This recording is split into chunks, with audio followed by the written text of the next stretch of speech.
Selanjutnya adalah tema teknologi dan media sosial ya, yaitu ya wajar teman-teman ya, terutama teman-teman yang Gen Z ataupun Gen milenial akhir ya, yang kelahiran 80-an akhir, 90-an awal ya, itu banyak mungkin lebih menyenangi topik-topik, tema-tema cerita pendek yang teknologi dan media sosial ya, karena ya di generasi kalian itulah ya teknologi makin berkembang dan juga penggunaan media sosial juga makin luas ya dibanding generasi kami, generasi X ataupun generasi milenial awal gitu ya, tahun 80-an kelahiran.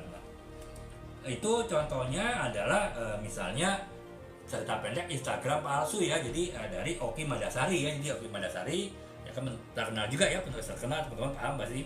Nah, itu menulis cerita pendek Instagram palsu yang bertopik ataupun bertema teknologi dan media sosial gitu. Kemudian yang selanjutnya adalah topik ataupun tema kisah keluarga ya. Jadi topik tema kisah keluarga ya itu sih umum kayak, jadi ya dalam ya karena kita kan berbasis apalagi di Indonesia kan kekeluargaannya tuh sangat kuat ya, jadi kehidupan keluarga inti dan keluarga besar itu sangat mendominasi kehidupan setiap individu Indonesia ya. Makanya ya kehidupan keluarga juga menjadi salah satu topik ataupun tema cerita pendek yang banyak ditulis dan menarik ya. Contohnya misalnya adalah cerita dinamika dan konflik dalam keluarga itu contohnya cerita pendek Gelang ya dari Dilestari ya. Jadi ya Dilestari juga penulis cerpen kan, penulis terkenal, tapi juga penulis cerpen yang contohnya tuh cerpen Gelang gitu ya, mungkin teman-teman pernah baca juga gitu kan. Kemudian yang keempat itu adalah topik isu sosial dan isu politik ya.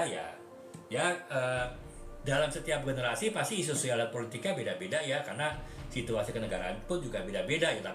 Oleh sebab itu ya isu ataupun juga topik ataupun tema sosial dan politik itu juga banyak ditulis ya dalam cerpen. Misalnya cerpen Garis Waktu dari Eka Kurniawan ya. Jadi itu topik cerita pendek yang bertopikan isu sosial dan politik. Kemudian yang selanjutnya yang kelima itu adalah topik cinta dan persahabatan ya. Jadi topik cinta dan persahabatan itu juga sering ditulis di cerita pendek kekinian Indonesia gitu ya. Misalnya